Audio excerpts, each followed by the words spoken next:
What is up, my fellow Stranger Things lovers and dwellers from the Upside Down? How are you doing? It is I, the Horror Heathen, and this episode of South Jersey Horror, I am going to be doing a quick recap. Well, not quick, but a recap of Season 4, just in case you missed it. And I'm going to cover some highlights as well for things like Easter eggs and some other stuff you may have missed during Season 4, which I happened to pick up while rewatching the entire series. Well, not series, but the entire season again. So, we're all aware that Season 4 was a sad season for a lot of viewers out there, including moi. But what did we learn from this crazy crew from Hawkins? They always bounce back, for they are very resilient. And, well, especially since they have a superpower willing young lady at their side. Speaking of Eleven, this season was most difficult for her. She was struggling to reacquaint herself with her powers due to the possibility of the hardship of losing Hopper and being bullied in school. But that topic is for another time in this episode. Here we go. Chapter 1, The Hellfire Club. So we see in the premiere of Stranger Things, Season 4 is absolutely bonkers. It opens with a flashback scene showing Elle back in the Rainbow Room with the laboratory with Dr. Brenner, also known as Papa.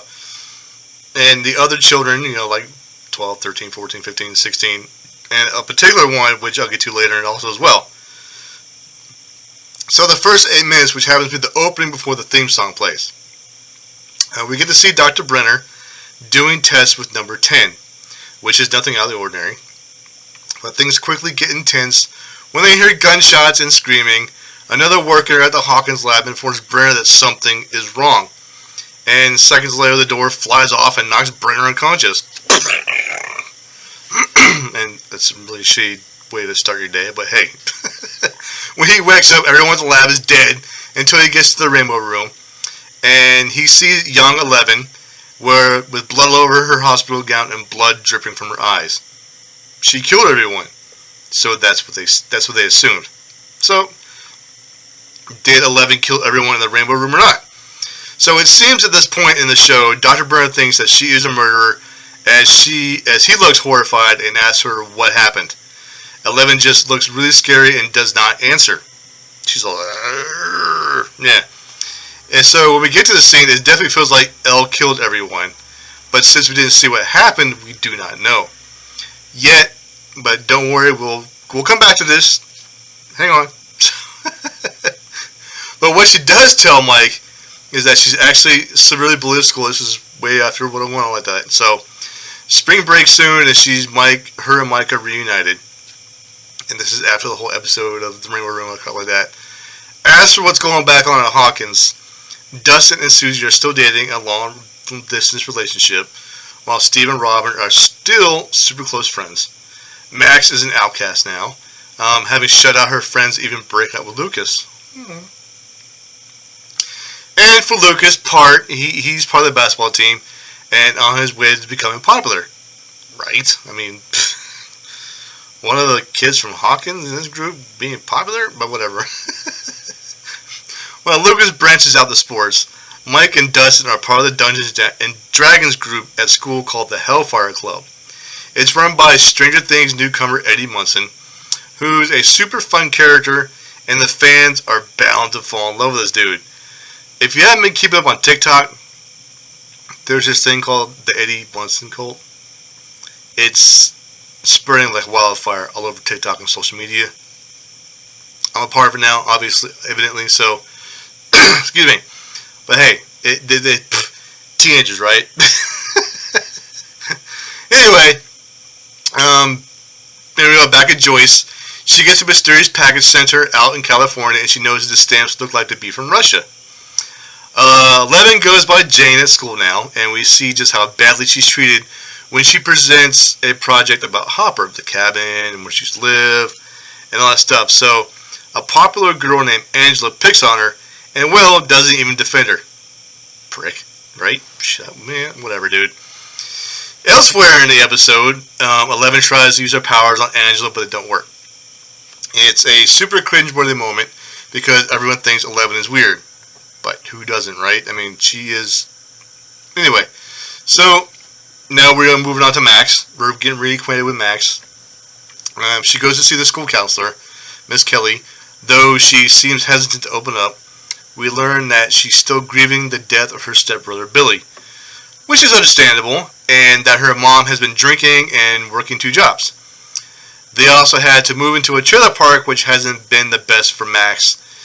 Because in the hallway, Max sees Lucas, who asks her to come to his basketball game, and they have a bit of an argument, and Lucas says she's been acting like a ghost.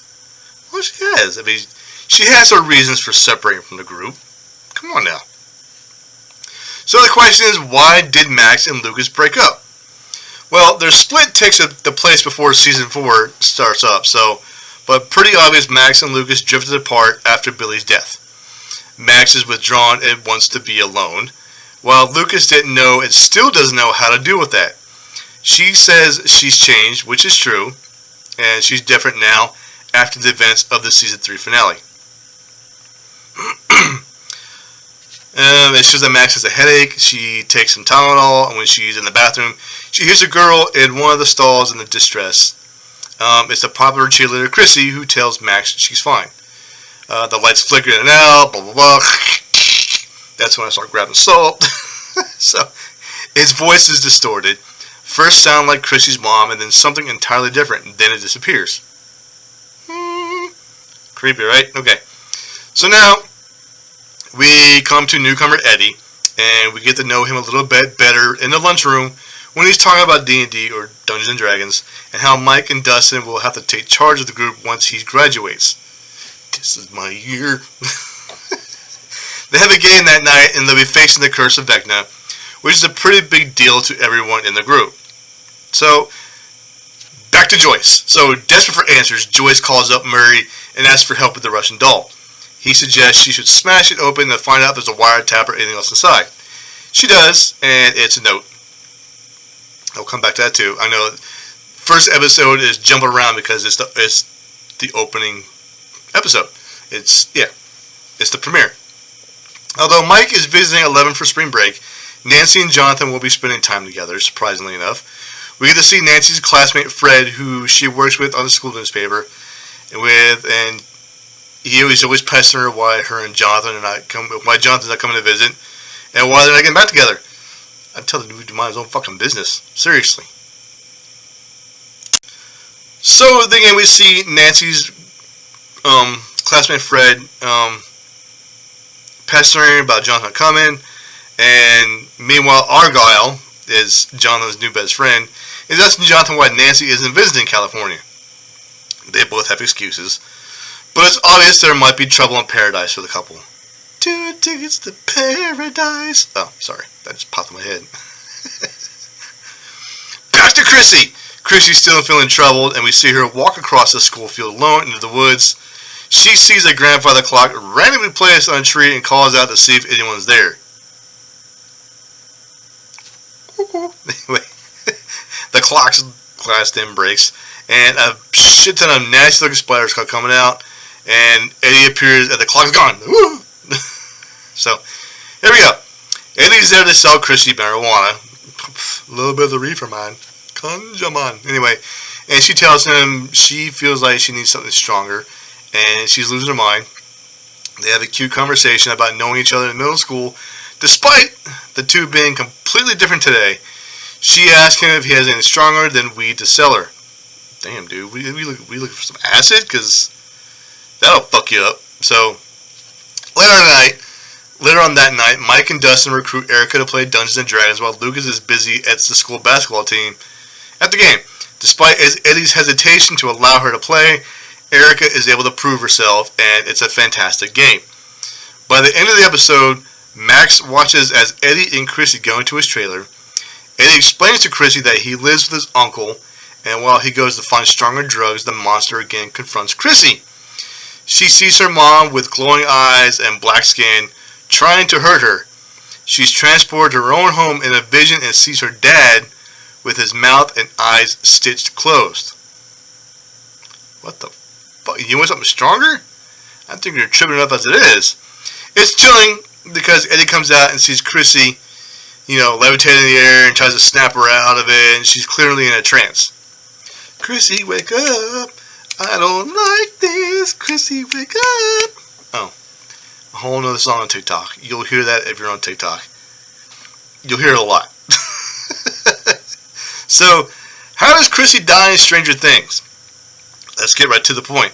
So the lights in the trailer start flashing on and off again, and we hear a voice of the new villain Vecna say, "It's time for your suffering to end." So he touches Chrissy's face in the other dimension, and in reality Eddie watches as she starts levitating. She's soon up on the ceiling as all of her bones start bending back and breaking. Ugh. Her eyes pop out of her head, and just like that, she's dead. Eddie is understandably beyond freaked out, and he runs. We don't really understand it then, but Vecna is able to kill Chrissy from the upside down. So that's how the episode ends, and to me that was like the best premiere ever out of all seasons. So we go back to Hopper, and we go there and see how Hopper climbs the ladder back up, though, to confront by the Russians. This is back in the mall, I think. Yeah. They knock him out, tie him up, and ask him for who he works. Of course, he doesn't work for anyone who wants information from the Russians. He was only there to close the gate to the Upside Down. Max wakes up in panic present day, takes more Tylenol, and only to see police officers arrive at Eddie's. Mike arrives in California, greeted by Eleven, Will, Jonathan, and Argyle at the airport. Who's this dude? My dude!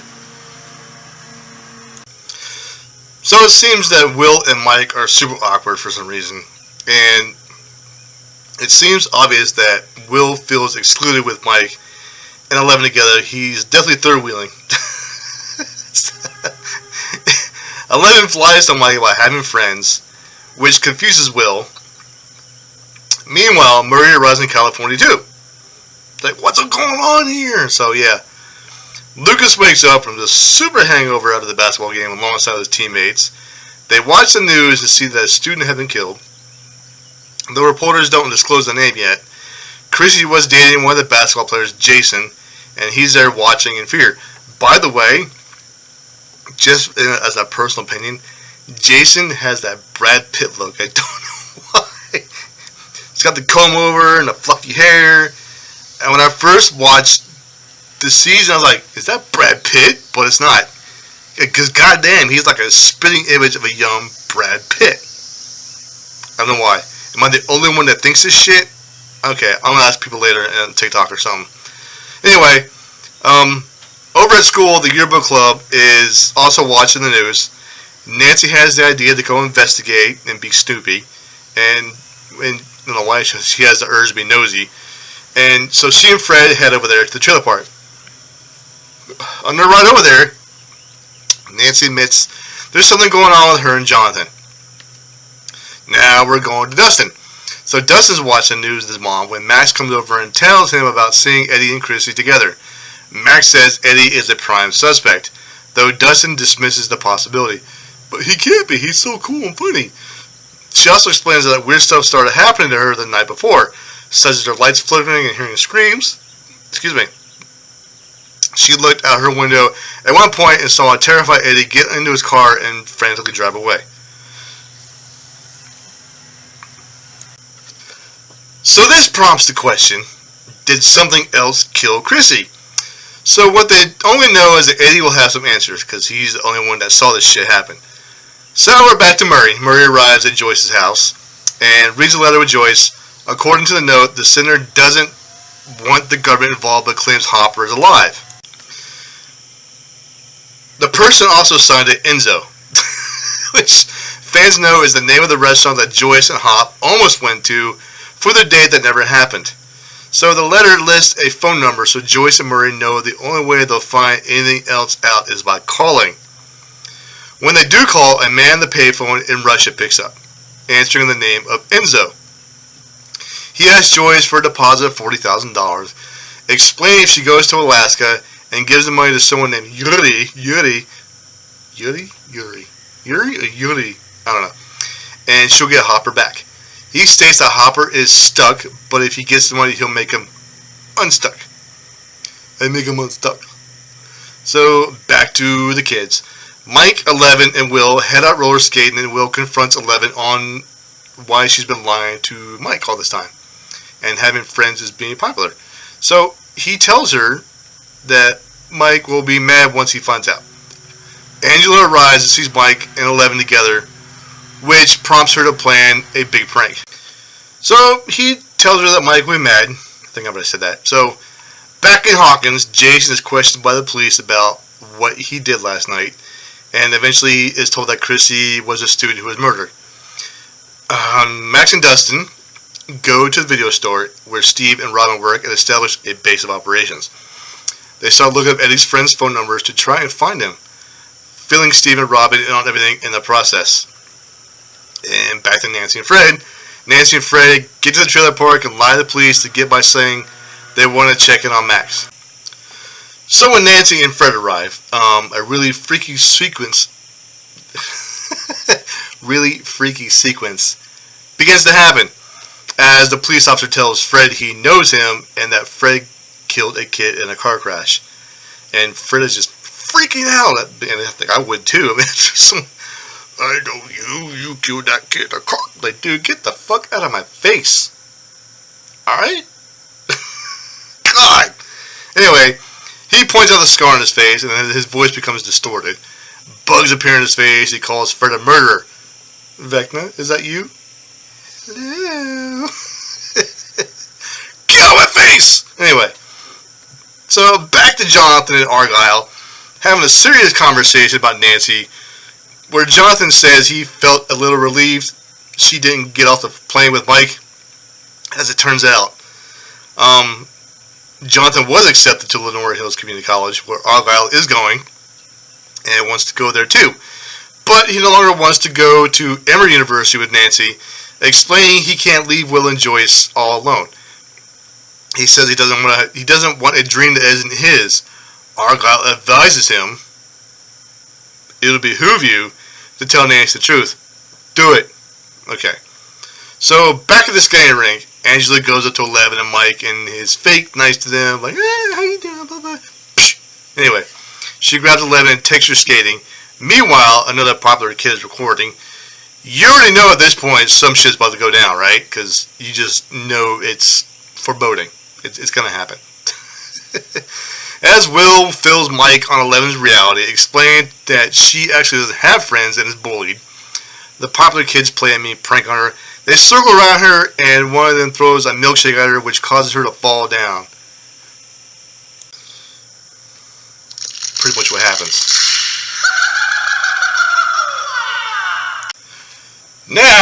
Now, back to the big problem. Does Eddie kill Chrissy in Stranger Things? If you've seen it, don't spoil it for people, because the people who haven't seen it is why I'm doing this. Yeah, people who can't get Stranger Things over there with like Canada, Norway, Estonia, whatever. So as the United States Army arrives in Hawkins and try to figure out how Chrissy was murdered in such an unusual way, Jason takes matters in his own hands. I'm doing martial law, bitches. So he blames her murder on Eddie. Naturally, because Eddie, it looks like an outcast, and he's all doing this shit. Yeah. Anyway, the Hellfire Club is a cult, so they say. And despite his belief, Eddie is definitely not the one to kill Chrissy. That would be Vecna's doing. I just spoiled it for you. I'm so sorry. I am so sorry. So finally, Max finds a lead to the video store after finding out Eddie gets his drugs from someone named Reefer Rick. Steve suggests going to police officers with his information, but they shut him down. Robin looks up all the Ricks in the system who rent videos for the store and finds someone named Rick Lipton who had rented Fast Times at Ridgemont High and multiple Cheech and Chong movies. Of course, that has to be him. God, it's so fucking stereotypical and judgmental these days. Well, this was back in the 80s. I mean, people were less considerate, I guess. That's how you want to say it. So back to the trailer park!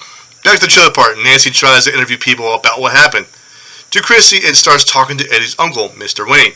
He tells Nancy that Eddie would kill anyone and whoever committed this murder is evil. Get it? Evil. Anyway. He mentions Victor Creel, played by the awesome and legendary Robert Englund. Oh, not worthy. A man who allegedly killed his family and cut out their eyes years and years ago. Creel is now living at the Penhurst Mental Hospital. When compares him to Michael Myers, which is really frightening. Although Michael Myers doesn't pop out people's eyeballs and, well, he breaks bones, but he doesn't pop, well, he may pop out eyeballs. I'm a huge Michael Myers fan. I think I should know this, right? Do you pop out eyeballs? I'm talking to my mask. No? Okay.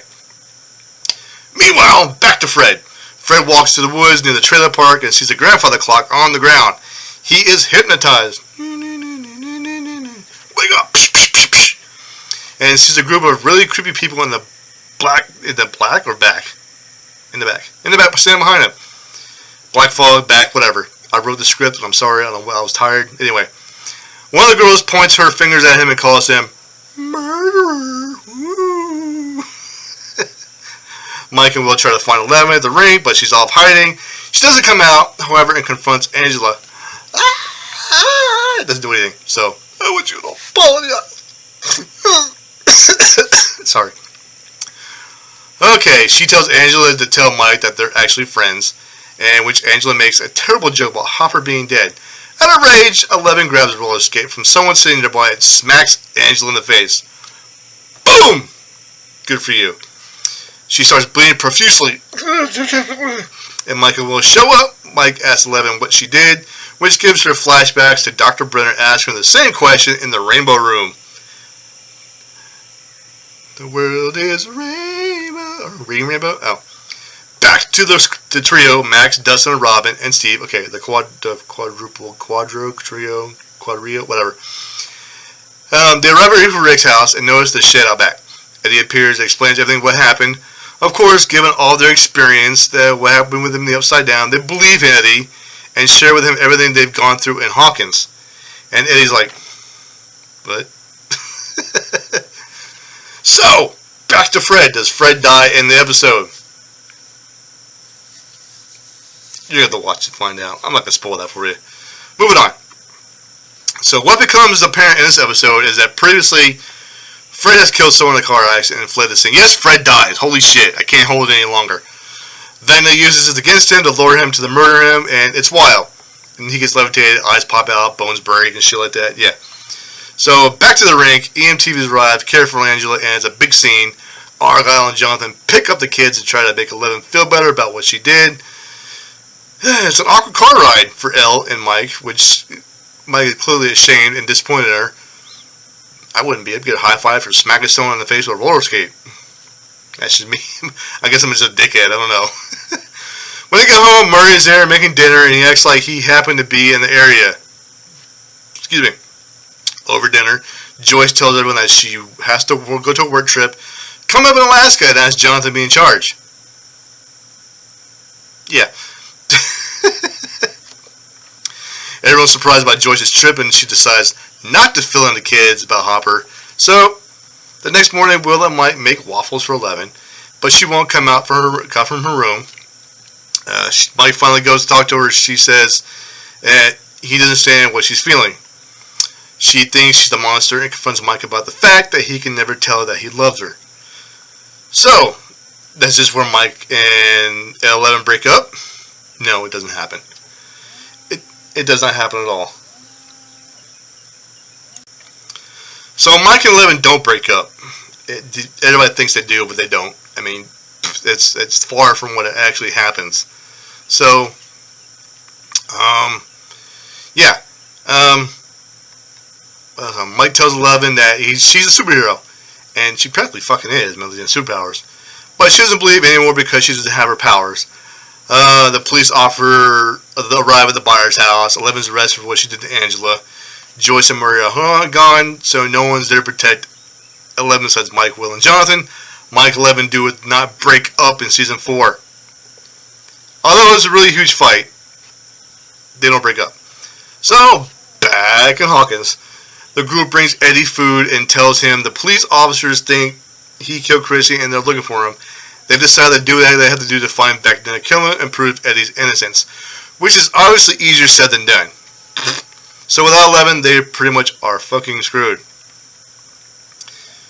Anyway, let's move on to episode 2. I'm sorry, I'm just dragging this on for episode 1.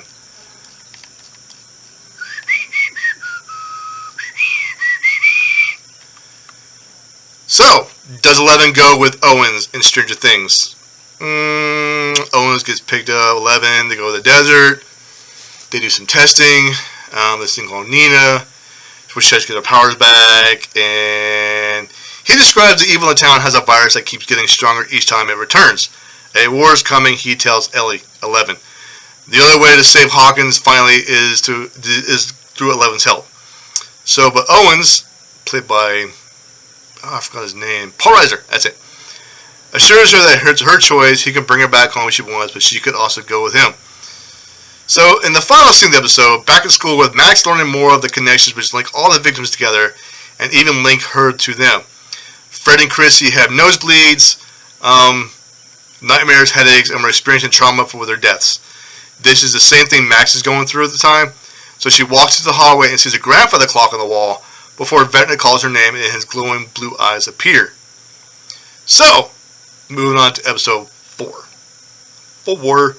In this episode, the big one for the season, it opens up with a couple of Dr. Owens' colleagues going by the Byers house to let the boys know what's going on with 11. Sort of. They just give them the bare minimum information, which makes them really angry. 2 agents are placed with the guys to watch over them and make sure that they don't do anything stupid. So Robin and Nancy meet back up with the group at school, and Max explains her connection to Vecna's victims.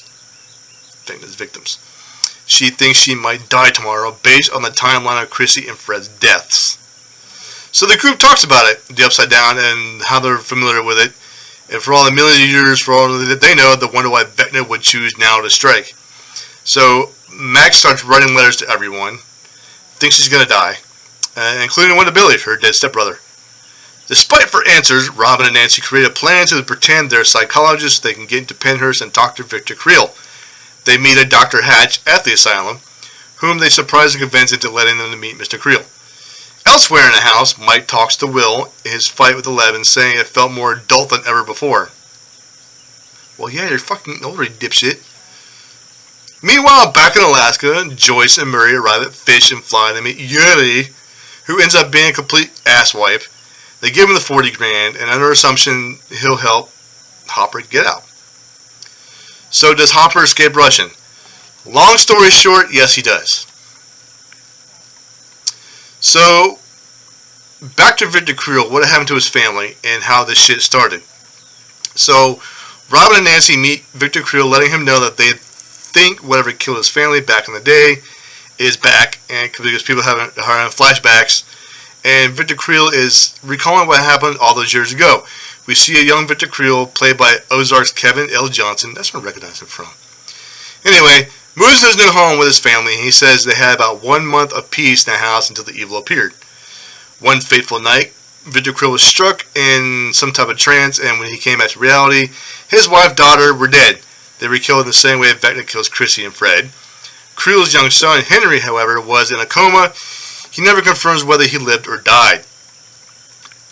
But he does remember hearing a sound like a song which brought him back to reality. Back to reality. Oh, there goes gravity. No? Okay. Moving on. So, back to Mike and Will have a cute moment as the car approaches the house. They think it's the pizza delivery dude, your boy Argyle. However, once one of the agents open the doors, members of the army come and start shooting. There's a full-on gunfight. It's so intense. I can't take it anymore. Anyway. Let's get moving on. Episode 5. Here we go. So episode 5 opens up with the Silver Boy pizza truck driving away as Agent Harmon's bleeding out the back. Well, they just got shot by the army dude. He got shot in the stomach, and the bullet went through. Dude's bleeding out like a stuck pig. So Jonathan says he has to go to the hospital, but surprised when Harmon says they should find Dr. Owens because the girl, aka 11, also knows 11, is in danger. 11 and Owens, played by Paul Reiser, arrive in Nevada and go through a secret door in the middle of the desert to find Owens' underground lab, which he repurposed for this very reason. He explains to her that she has to go through testing and go to this thing called Nina to get her fucking powers back and all this other horse shit. I'm gonna skip over the dumb details, which you don't need to know. because I think this episode was just drawn out for no fucking reason. So, I'm going to hop on to episode 6. So, Joyce and Murray, they make it to Yuri's. He drugs them, flies into Russia, turns them in as Americans, or tries to anyway, and shit just goes down sideways. So now we're up at episode 6. The police officer arrive at Rick's and see Patrick lying in Jason's arm. Who's Patrick? I can't remember who Patrick is. One of the dudes. Jason is questioned by them and they aren't listening to his story. They're still blaming Eddie for everything, but Jason says that Eddie was simply a vessel making a deal with the devil. This dude's raised just fucking lying to them, that's all I'm going to say. And he really thinks that D&D is dangerous. The scrutiny that people get for playing that game really pisses me off, because there's people that still live like that today. Anyway, personal opinion, moving on. So, the police officers go out to the water to investigate what happened to find Eddie. Eddie's able to flee the scene and steals walkie-talkies from a construction site. He's headed to Skull Rock. Mike, Jonathan, Will, and Argyle arrive at Susie's and a little kid opens the door. There's absolute chaos inside with kids running around, recording a movie, and some cooking. Y'all need a fucking nanny, just saying. So, the myth of number 1 existing in the Stranger Things universe. So, back in Eleven's memories, she has a conversation with the orderly again, who tells her that she reminds him of number 1. He claims that although Dr. Brenner says number 1 does not exist, this is obviously really exciting for his viewers because we have no idea who the fuck number 1 is. And it's the first test experiment ever in Dr. Brenner's labs. So, this place and the people here are not what you think, is what he tells Eleven, what Henry tells Eleven. While on the real world, Dr. Owens tells Brenner that they should have told Eleven the truth. So all these members are coming back to Eleven, and she's being bullied by the kids at Hawkins' lab, and one in particular is really nasty. When she comes back to reality, she's convinced that she's the one who killed everyone in the Rainbow Room. Excuse me. After Patrick's death, the police have a meeting at the town hall. Going back to Patrick now. And the parents and townspeople are really angry and more murders keep happening. Okay, and Nancy and Steve. Back to these two clowns. Oh, sorry. Nancy, Steve, and Robin take a boat out with Eddie while Dustin, Lucas, and Max stay back. This is where they find the first gate in Lover's Lake. And Steve takes his shirt off. The girl's like, anyway, see what's going down there. And Nancy's staring. Of course, I think Nancy's still in love with Steve, that's why. So underwater, Steve sees fish bones, a red light, and the gate. So he touches the opening, and tentacles come out, grab him, pull him through, and take him deeper underwater into the Upside Down. Freaking out because he's taking so long, Nancy then jumps in after Steve, and Robin decides to jump in too, leaving Eddie alone. Begrudgingly, Eddie jumps in too. He just takes his shot and so fucking I'm not staying here by myself. So in the Upside Down, there's a creepy bats in the sky who start to attack Steve. As he hits him off, a tentacle comes up and strangles him. As he's hitting him off, the end of the episode on the cliffhanger, with fans being on the edge of the seats and with the fact that Steve may be in serious danger. So episode 7, the last one before the break. You can feel relieved that Steve is still alive, doesn't die. Nancy, Robin, and Eddie arrive just in time to save him by hitting the bats with one of the oars of the boat. Oars of the boat. They get in a big fight with the creature as they try to attack each one of them. And when they see a huge swarm of them flying towards them, they flee to the woods. Not really a bright idea, but it's cover, right, I guess. So, back to 11. She is seriously discouraged with the test, understandably, and she calls herself a monster. Dr. Brenner says she's going backwards, asks her to try one more time. Back in the isolation tank called Nina, Elle remembers being bullied by number 2, who gets in trouble with Dr. Brenner. So, back to Vecna, the villain of the entire fucking goddamn series. So, did he open the gates to the Upside Down? The police question Dustin, Max, and Lucas about back at the Wheeler house where all their parents and siblings are. They deny everything. I think I would too. So, but Erica calls them out and says they're lying. Everyone starts arguing. The police officers decide they're going to question the kids one by one. Dustin and Lucas eventually explain everything to Erica, who starts helping them brainstorm their next move. Erica's pretty fucking smart. I'm not gonna lie.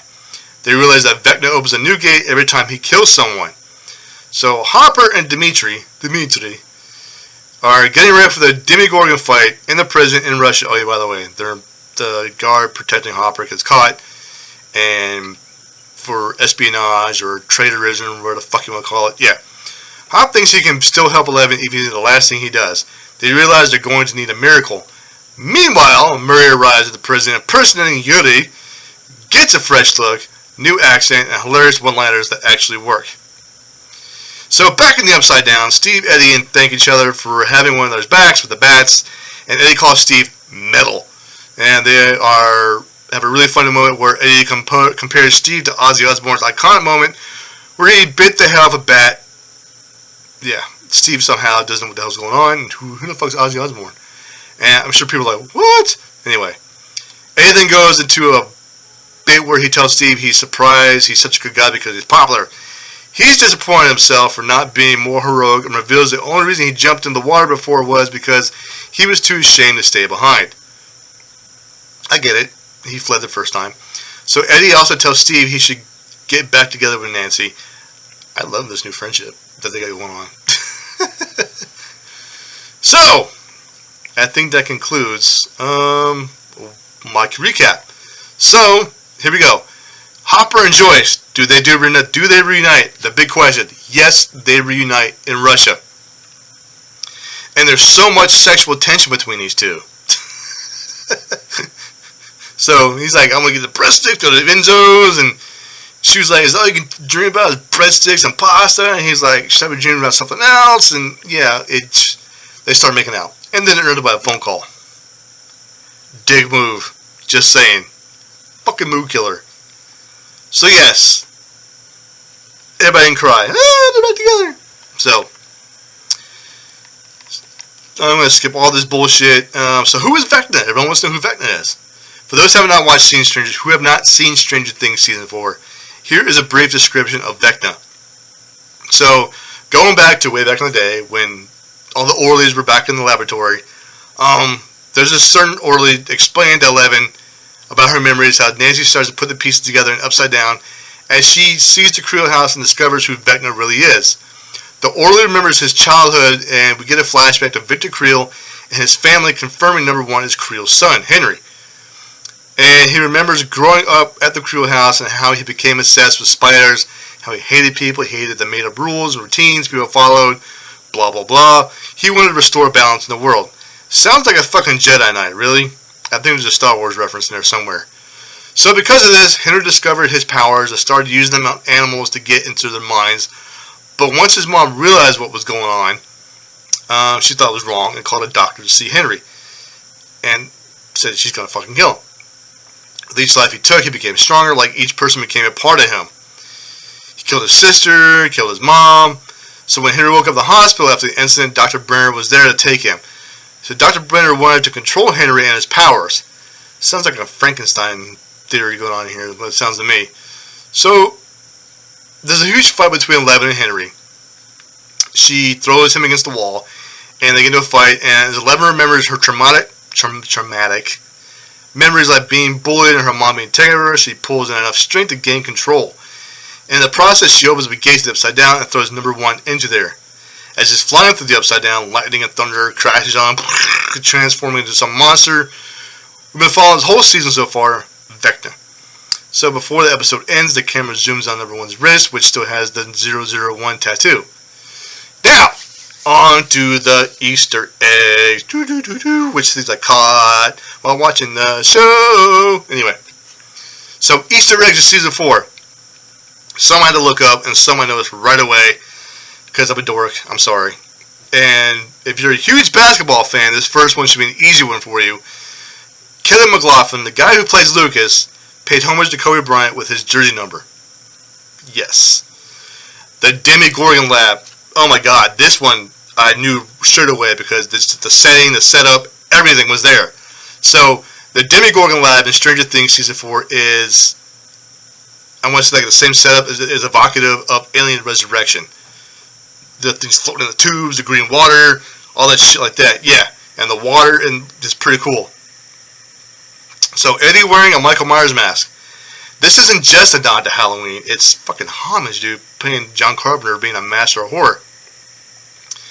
Vicky is patterned after Molly Ringwald. You'll see that with a brown hat and the scarf and the short curly. Yeah.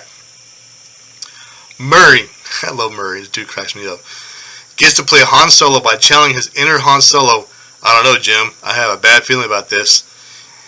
Picked that up right away. That is the most famous line said in every Star Wars movie, including Rogue One. Even if it doesn't finish saying it, it still counts. Okay. Robin's quip evokes memories of Pulp Fiction when she says, "I don't believe in a higher power or divine intervention, but that was a miracle."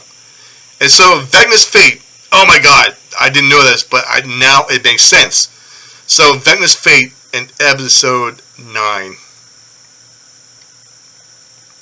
Yeah, Vecna's fate is similar to that of Michael Myers. Just as it was in the 1970 movie, Vecna is shot so many times, 6 times I think, before falling backwards out of a second-story window, landing on the ground. The similarities don't end there because just as in Halloween, the killer's body disappears. So that's all, folks. That's all I got with this episode.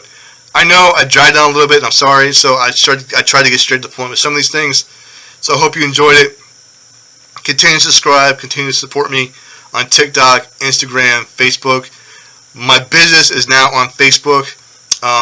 So go to Facebook and just do a search on South Jersey Horror LLC. And you'll find that my merchandise is there. Good prices, decent prices, not overpriced. We'll be adding some more merchandise later. So thank you for watching. Appreciate it. Y'all have a good time.